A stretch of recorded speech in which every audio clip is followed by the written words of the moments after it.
पाकिस्तान में lockdown specially Karachi में, और मैं जो बयानात सुन रहा हूँ सियासी लीडरों के, हाँ, और ये जैसे हमारे सूबे की पार्टी सिंध की अगर हम बात करें, पीपल्स पार्टी के, पीटीआई के, मुझे कभी कभार तो बड़ी हंसी सी आ रही है कि यार यानी एक बड़ी कॉमेडी लग रही है जब ये कहते हैं ना कि हमें लोगों का ख्याल है, हाँ, हमें लोगों की सेहत का, लोगों की ज़िंदगी का ख्याल है। बड़ा अजीब सा लग रहा है।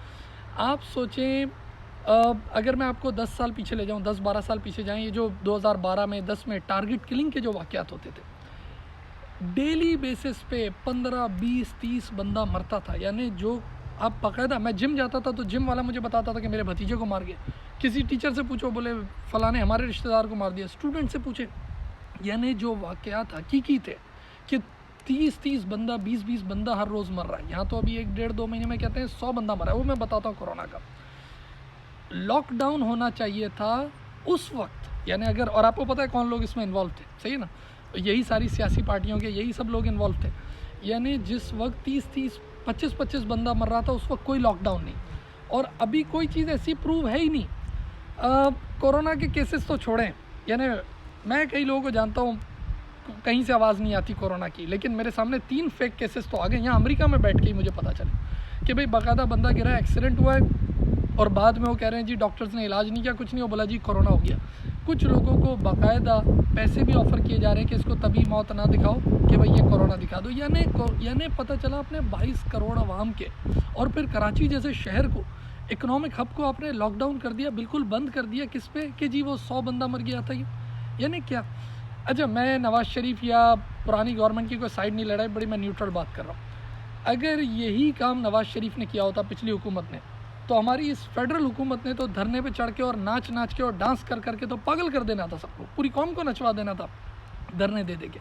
और अभी इनको कोई ख्याल ही नहीं कि क्या कर रहे हैं। अच्छा, अगर आप सोचें कि हाँ 1 महीना, 1.5 महीना, 2 महीने पहले बात करें, कोई बात अलग थी कि ठीक है यार चलो 10-15 दिन का लॉकडाउन होता है, ऐसे थोड़ी होता है। यानी उस वक्त सही है, हम लोग भी कहते थे सही है, एक ज़िम्मेदार शहरी है या ज़िम्मेदार हुकूमत है, वो भी कोई पता नहीं, कुछ नहीं। अच्छा, फिर एक आवाज़ आती है कि जी वो यूएस से कंपैरिजन करें, जर्मनी से कंपेयर करें, फ्रांस से कंपेयर करें। ओ भाई, इन मुल्कों से क्या कंपैरिजन यार, किस चीज़ में कंपैरिजन? मैं बताऊं किस चीज़ में कंपैरिजन। आप पैसों में कंपैरिजन करेंगे, अमीर तरीन मुल्क है, वो भी छोड़ें, दूसरा चलें पैसों को भी छोड़ें, एक जान की कीमत को देखें। इनके नज़दीक एक जान की कीमत बहुत ज़्यादा है। आपके सामने पुराना वाक़या आपको याद होगा, इनके एक साफ़ी का, रेमंड डेविस का, कि पूरे मुल्क पे हाथ रख दिया था एक बंदे के लिए। हाँ, ये तो एक आध बंदे के लिए इतने। अभी बहुत लोग मुझे पूछते हैं कि सर इधर क्या हालात है। भाई सब खुला, भाई पूरा टेक्सास खुला पड़ा है, भाई कुछ भी नहीं है। वो बातें अलग हैं, 50,000 और ये वो, उन बातों पर भी हम रिलाई नहीं करते। खैर, ये तो बात ही नहीं कर रही ना, हम तो अभी अपनी बात करें कि हमारे केस में कि एक गरीब मुल्क है, और वो मुल्क जिसकी आप हिस्ट्री उठा के देखें, जिनके सियासी लीडर हो गए, मजहबी लीडर हो गए, और इस वक्त कोई बोलने को भी तैयार नहीं है। पूरा मुल्क बंद किया हुआ है, कोई बोलने को तैयार नहीं है। मैं आपको बताऊं यहाँ आखिरी बात, देखें, एक होता है रिस्पॉन्सिबल सिटीज़न और एक होता है इररिस्पॉन्सिबल सिटीज़न, गैर जिम्मेदार शहरी। आप कोरोना को भूल जाएं, एक गैर जिम्मेदार शहरी गैर जिम्मेदार ही होता है। मिसाल के तौर पे वो हेलमेट भी नहीं पहनेगा, वो सिग्नल भी तोड़ेगा, मैंने कभी सिग्नल नहीं तोड़ा, वो बगैर हाथ धोए खाना भी खाएगा। अब चाहे कोरोना हो या ना हो, सही है ना, वो सारे ऐसे काम करेगा। लेकिन अब चाहे अगर अब यहाँ पर अगर कोरोना मौजूद है, तो जो ज़िम्मेदार लोग हैं, जो ज़िम्मेदार शहरी, एक होता है ना, मैं कह रहा हूँ ना, जो रिस्पॉन्सिबल सिटीज़न है, भाई वो तो अपना ख्याल रखेंगे ही ना।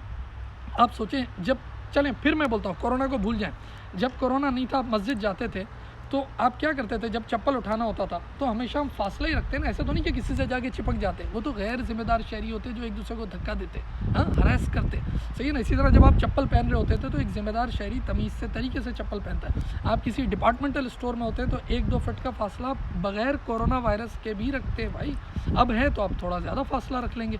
तो पता ये चला कि ज़िम्मेदार और गैर ज़िम्मेदार शहरी। और इसी तरह मैं देख रहा हूँ बहुत लोग वो वीडियो शेयर कर रहे हैं और वो क्या कहते हैं, पिक्चर शेयर कर रहे हैं कि ये देखिए, जो ये ट्रक में इतने सारे लोग चढ़े हुए हैं, ये बस के अंदर इतने सारे लोग चढ़े हुए हैं, और ये देखिए। और भाई वो तो गरीब तबका है, कोरोना हो या ना हो, क्या उनके लिए कोई मर्सिडीज़ आएगी, कोई टुक टुक आएगी, कोई टैक्सी आएगी, कोई ऊबर आएगी? वो तो इसी तरह बैठेंगे। अगर कोरोना नहीं भी होगा तो साफ़ पानी उनके पास नहीं है, खाना नहीं है, वो सारे मामला तो रहेंगे ही। आपने तो क्या किया कि जो लोग काम करना चाहते हैं उनके काम को भी बंद कर दिया। मैं इतने बिजनेसेस देख रहा हूँ, इतने लोग मुझे बता रहे हैं, बोला बिजनेसेस ख़त्म हो रहे हैं। प्रोफेशनल्स, अच्छे लोग जो काम करना चाह रहे हैं, even lower middle class, upper class सब भाई जो काम करना चाहते हैं उनको तो काम करने दो। जब मस्जिदें खुली थी मैं भी घर पे कॉल करके बोलता था कि यार मस्जिद में जाना क्या इस वक्त ठीक होगा। फिर मुझे मेरे भाई ने बताया कि बाकायदा मस्जिद में भी हम जाते हैं और SOPs फॉलो हो रहे हैं, लोग 2-2 3-3 फीट के फासले पे खड़े। बिल्कुल इसी तरह बिज़नेस भी चलना चाहिए भाई। जिसको राशन भाई जिसको नहीं दुकान खोलनी उसका अपना मसला है। इस वक्त रमज़ान में आप देखें रात के वक्त कितने करोड़ों का काम होता है, आपको ये नहीं पता। एक बाकायदा इन्फॉर्मेशन के हिसाब से कितने करोड़ों का तो पिज़्ज़ा बिकता है सिर्फ रमज़ान में नहीं, नॉर्मल दिनों में। रमज़ान में तो काम ही 10 बजे के बाद शुरू होता है रात में। आपने वो सारा काम लॉकडाउन कर दिया, कोई डिलीवरी नहीं, कुछ नहीं। यानी जिनको काम करना है भाई उनको तो काम करने दो। गवर्नमेंट और हमारी ब्यूरोक्रेसी और ये तो सारा पास्ट एक्सपीरियंस है अपने पास, ये तो कोई ढकी छुपी बात ही नहीं है। उनको तो काम, जिनको नहीं करना उनको छोड़ दें, जिन सेठों ने भी काम नहीं करना उनको भी छोड़ दें। लेकिन जो काम करना चाहते हैं, जो उठना चाहते हैं, काम करना चाहते हैं, उनको तो भाई काम करने दो, उनको क्यों रोका हुआ है। तो मैं तो यही रिक्वेस्ट करूँगा भाई, जो भी आपके हुक्मरान हैं, फेडरल हो या सूबाई लेवल पे हो, बाकायदा लोगों से पैसे भी मांगे जा रहे हैं, ये भी एक अंदर की बात है। मुझे 10 साल एक किस्सा और याद आ गया। एक दफ़ा एक बड़े departmental store, not to mention the name, उसके आगे वो पूरा रोड था, उसको उन्होंने खोद दिया, पूरे रोड को। 10 साल पुरानी बात कर रहा हूँ या 12 साल, पूरा रोड खोद दिया, किसी अच्छे काम के लिए खोदा होगा। उसके बाद वो रोड बना नहीं रहे थे क्योंकि उस डिपार्टमेंटल स्टोर का पूरा बिजनेस डिस्टर्ब हो गया था। फिर उससे पैसे लिए कि लाओ पैसे दो हमें, तो हम ये पूरा सही करेंगे ताकि लोग गाड़ियाँ पार्क करें और तुम्हारी दुकान चले। अभी भी आवाज़ें यही आ रही हैं कि जी वो पहले बात कर रहे थे ना कि हमें लोगों की सेहत का ख्याल है, ज़िंदगी का ख्याल है। अब वही बात हो रही है कि भाई भत्ता दोगे तो हम ये दुकानें खोलेंगे, ये सारी चीज़ें। तो भाई मैं तो यही कहूँगा कि ये सारी चीज़ें आप IMF वगैरह इनसे पैसे लेने की बात कर रहे हो, लोन लेने की बात कर रहे हो, ये सारी चीज़ें तो हो जाएंगी। लेकिन अगर एक दफ़ा लोग डीमोटिवेट हो गया और जो काम करने वाला तबका है वो गिर गया, बिजनेसेस गिर गए, फिर नहीं उठ पाओगे। SOPs बनाएं, लोगों को काम करने दें। भाई ग्लव्स पहने, भाई बस है, बस के अंदर देख लो लोग खड़े ना हो, बस के अंदर देख लो कि भाई की कैपेसिटी हो। भाई एक सिनेमा है, सिनेमा भी खुल जाए, 100 लोग ना आए, 25 लोग आए, भाई 25% कैपेसिटी पे खुल जाए कि हर 2 बेंच 2 चेयर छोड़ के लोग बैठ जाए। डिपार्टमेंटल स्टोर में स्टिकर्स लगा दो, उस पर लोग खड़े हो जाएँ भाई 6-6 फीट के या 3-3 फीट के फासले पे। काम तो करने दो। पेंट की दुकान, खाने की दुकान, जो दुकानें चलनी है वो चलें भाई, स्टार्ट होना चाहिए बिज़नेस, काम होना चाहिए, काम ज़रूरी है। चले अपना बहुत सारा ख्याल रखें, थैंक यू।